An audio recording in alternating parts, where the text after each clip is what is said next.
Something so wrong is happening right now, and your phone is the evidence. Don't put your phone down. I need you to look at it, not at this screen, at the device in your hand, or on your desk, or in your pocket, the one you use every single day. Inside that phone is a metal called cobalt. You've probably never heard of it, but right now, as you watch this video, someone is digging it out of the ground by hand with no machine and no safety equipment. Probably a child, definitely for less than $2 a day. They live in the richest country on earth, measured by what is in the ground beneath their feet. And they are among the 5 poorest people on earth, measured by everything else. This video is about why that is not a tragedy, why it is not bad luck or a natural disaster, why it is a system that was designed, maintained, and for the first time in 500 years, finally starting to crack. This is the story of why Congo powers the world, but still lives in the dark.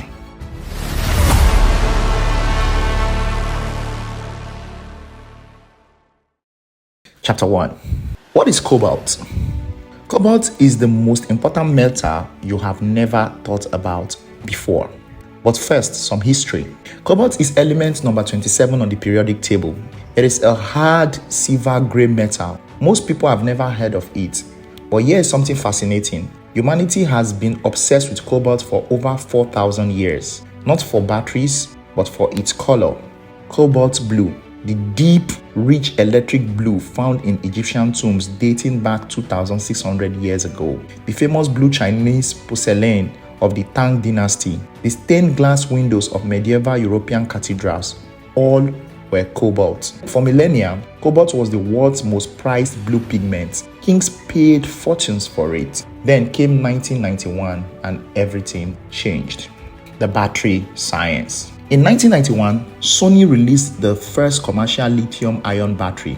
At its heart is a component called the cathode, and it was powered by cobalt. Here's how it works, and I promise to keep this very simple because once you understand it, the rest of this video will hit you differently. A battery is basically a shuttle service for tiny particles called ions. When you charge your phone, lithium ions travel from one side of the battery, the cathode, to the other side of the battery, the anode. When you use your phone, they travel back, releasing energy in the process. Cobalt is the material inside the cathode that makes this shuttle work safely and efficiently. It has 2 extraordinary properties that no other affordable material can match. First is thermal stability. Cobalt prevents the battery from overheating. Without it, your phone would catch fire. Without it, your electric car's battery pack would become a bomb.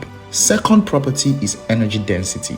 Cobalt allows the battery to store more energy in less space. That's why your phone is thin. That's why a Tesla can go 350 miles on a single charge. A single electric vehicle battery pack can contain up to 20 kilograms of cobalt. Every smartphone has some. Every laptop, every grid-scale energy storage system powering a city. The entire green revolution, the thing the world is counting on to solve climate change, runs through this one metal.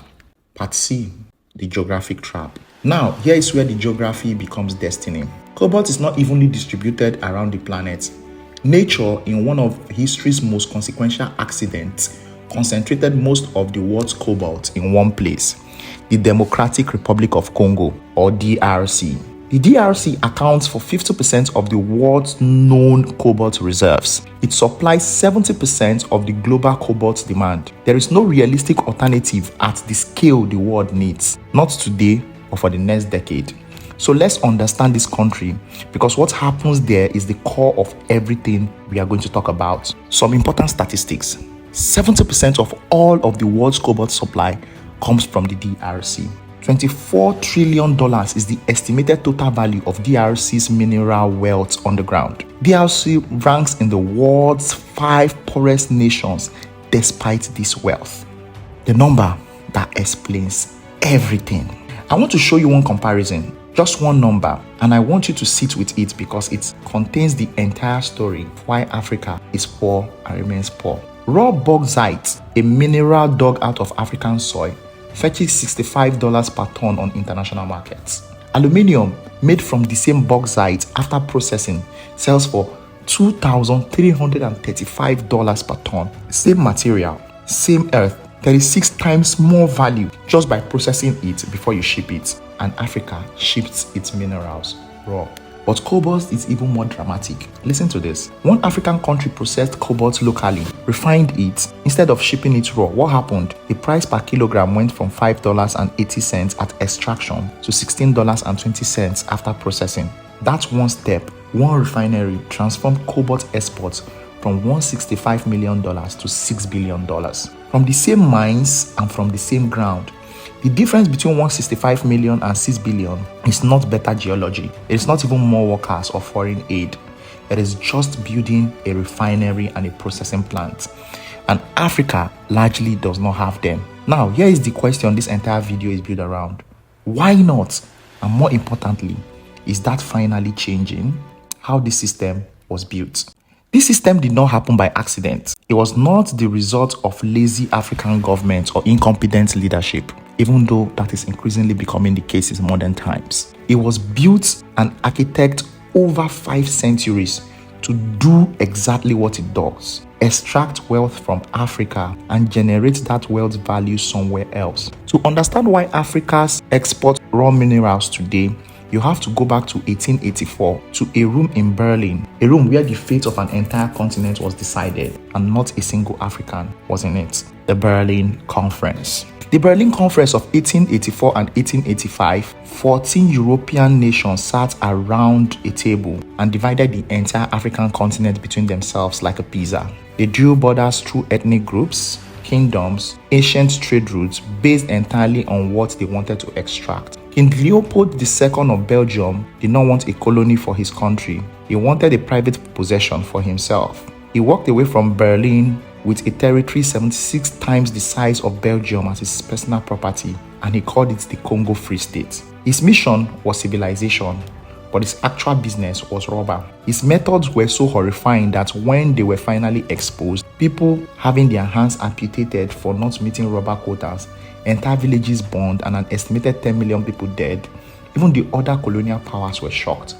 But here's what almost no one talks about. What Leopold actually left behind is not even the horror, but the infrastructure that was specifically designed to get raw materials out of the Congo as fast as possible. Railways that were leading to ports, mines that were designed to ship ore, no school of notes, no factories, refineries, processing plants. When Belgium took former colonial control in 1908, it kept the same model: extract, export, and profit. Independence. On June 30th, 1960, the Congo gained independence. The first and only freely elected prime minister was a man named Patrice Lumumba, a 34-year-old visionary, a man who believed that the Congolese people should finally benefit from the extraordinary wealth beneath their feet. He gave a speech at independence that stunned the watching world. He described plainly and truthfully what Belgium had actually done to his country. The Belgian king sitting in the front row looked like he had been slapped. 70 days later, Lumumba was removed from power. 6 months after his election, he was dead and executed, with reports of his body being dissolved in acid. A man who wanted Africans to benefit from African minerals was seen as a threat to the global order. And who replaced him? Mobutu Sese Seko, a dictator who looted his country for 32 years with full Western support. He renamed it Zaire, accumulated a personal fortune of $5 billion, and ensured that mining contracts remained in foreign hands. The message was clear. It could be repeated across the continent. African leaders who tried to redirect mineral wealth towards their own people were removed, but African leaders who kept the extraction machine running were supported. The science of historical damage. Now, here is something that stopped me cold when I found this research. Scientists at major universities studied the long-term economic effects of Leopold's rubber concession system. They compared communities inside the old concession boundaries to communities just outside them, the same ethnic groups and the same geography and the same natural resources. The conclusion was that people living in areas that were inside Leopold's rubber concession today, more than a century later, have measurably lower levels of education, are measurably poorer, and have measurably worse health outcomes. Leopold's 14-year horror show is still visible in the economic data right now. History did not stay in the past. It was encoded in the land, in the institutions and in the contracts that African governments still sign with foreign mining companies. Contracts that were written in legal frameworks created during colonialism and never fundamentally renegotiated. Why Africa cannot simply decide to process its own minerals.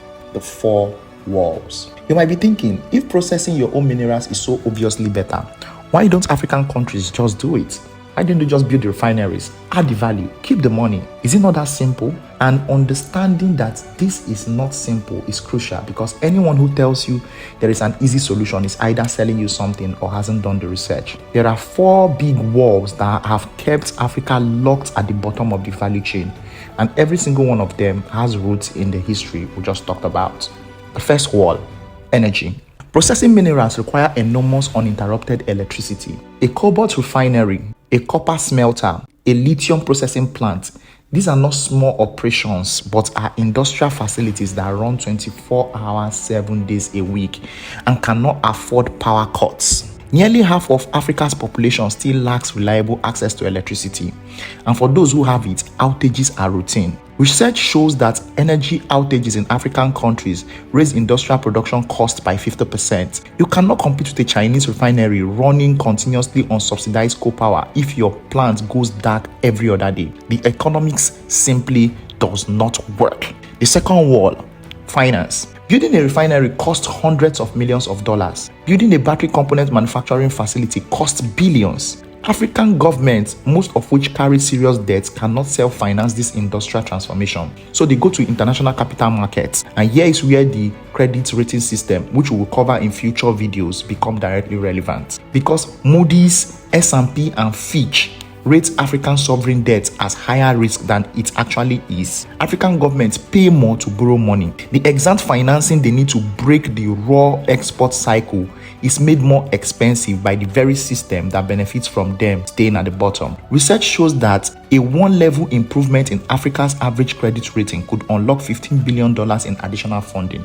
These walls reinforce each other. The third wall is China's processing monopoly. Even if an African country successfully builds a processing capacity, it faces the most formidable competitor in industrial history. China accounts for 85% of global critical minerals processing capacity. 85%! China built its empires over 3 decades with enormous state subsidies, cheap domestic energy, and relentless long-term strategy. It did not happen by accident, but was a deliberate national policy to control not just mining, but the entire value chain. The DRC refines about 7% of its copper locally. Zambia, one of the world's greatest copper producers, refines just 1.3%. The rest goes to China to be processed and sold back to the world at a premium.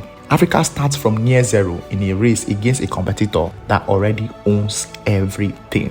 The fourth wall, contracts written against Africa. The fourth wall is perhaps the most insidious. Many of Africa's mining contracts were negotiated by governments that lacked legal expertise, technical knowledge, and sometimes the independence giving foreign pressure to negotiate effectively. The result is royalty rates that are a fraction of the mineral's true value, profit-sharing arrangements that favor the foreign company, tax exemptions that last decades, legal clauses written under foreign jurisdictions. A Zambian copper mine was once described as the country's top taxpayer, paying $650 million to the government in 2024. That sounds impressive until you realize the mine was extracting billions in copper value annually. The contracts that govern Africa's mineral wealth were in many cases written by the same legal frameworks that were designed during the colonial era. They have never been fundamentally renegotiated.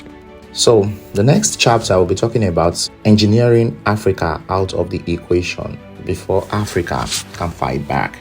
Just as Africa is starting to push back, just as countries are banning raw mineral exports, renegotiating contracts, and demanding processing stays on the continent, a couple of things that are happening in the laps of Europe, America, and China that could make all Africa's plans irrelevant. The world is engineering its way out of African cobalt dependence, and the clock is running. There are a couple of challenges and a couple of things that have happened that are evidence to this fact. Challenger 1. LFP batteries, cobalt's biggest rival.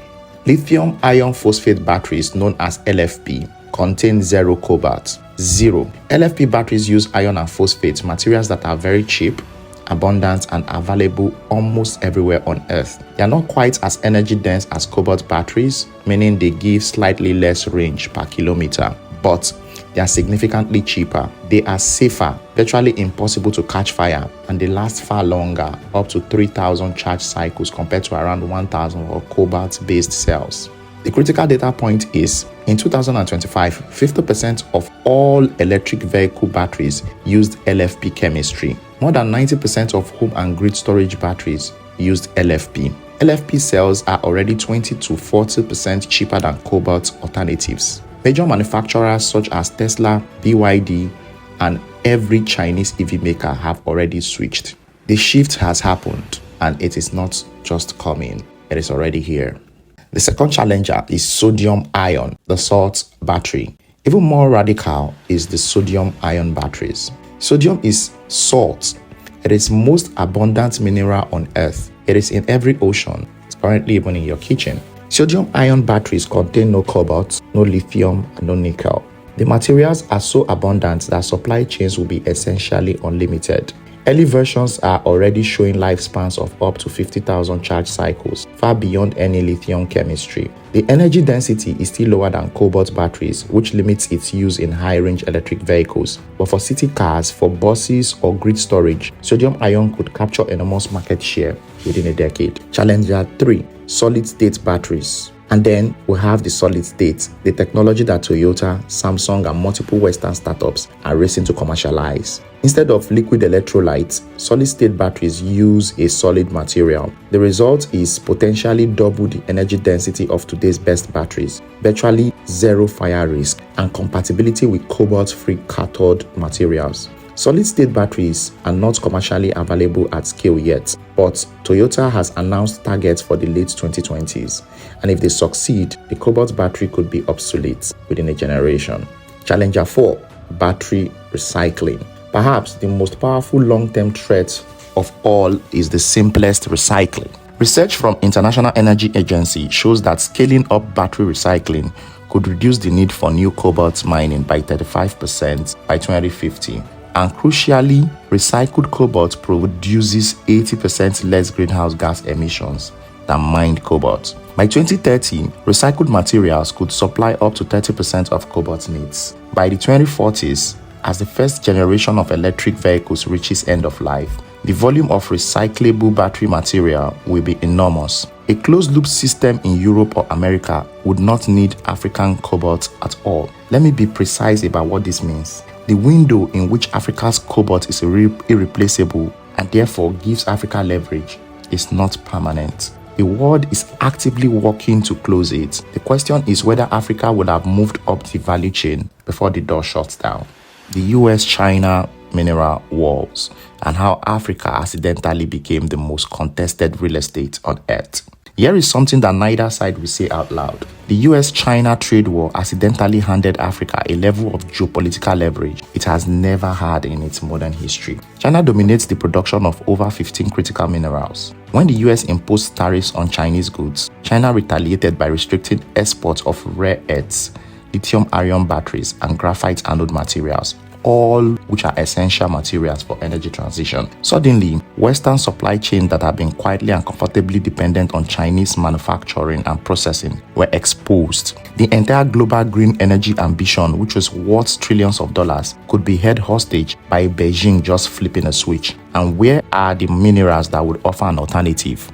Africa. So America started paying attention to Africa in a way it had never done before, not because of any commitments, but because of it is strategic in nature and could lead to a win-win scenario. In March 2025, the DRC government went to Washington with a proposal which was unprecedented in its audacity. It was a mineral for security deal. Give us military assistance to defeat the M23 rebel group that is controlling our eastern mines. In exchange, we will give American companies preferential access to our cobalt, copper, lithium, and coltan reserves. This is a country that I've just watched America do a similar deal with Ukraine, and it said, we have more minerals than Ukraine and we deserve the same. In December of 2025, that deal was signed at the White House. American companies gained preferential mineral access. The DRC got diplomatic support against Rwanda-backed rebels. For the first time, a poor African government is using its mineral wealth as a bargaining chip in real-time negotiations with the world's most powerful country. That is extraordinary, and this is the direct result of the US-China competition for African resources. The export ban revolution. Now,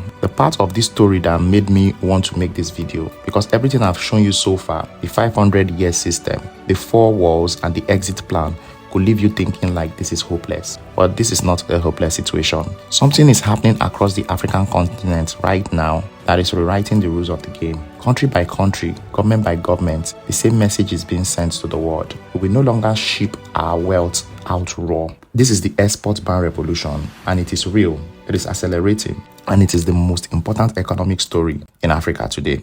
The bans. Zimbabwe, February 25th, 2026. Government announced the immediate suspension of all raw lithium exports and advancing its planned ban by nearly a year. There's no transition period, no grace period, effective immediately. Zimbabwe holds Africa's largest lithium reserves. In 2025 alone, it exported over 1 million metric tons of lithium concentrate, the vast majority going to China for processing. That flow stopped overnight. The reaction in global lithium markets was immediate. Prices spiked, supply chains scrambled. Battery manufacturers across Europe and Asia began reassessing their sourcing strategies. The DRC implemented cobalt export restrictions in 2025. The government is now developing refining capacity to convert raw cobalt into higher value cobalt metal domestically. Nigeria banned raw ore exports as far back as 2022, explicitly to end what its minister called the plundering of the continent for raw materials. Ghana's government declared that not a single volume of lithium produced in Ghana will be allowed to live in its raw state.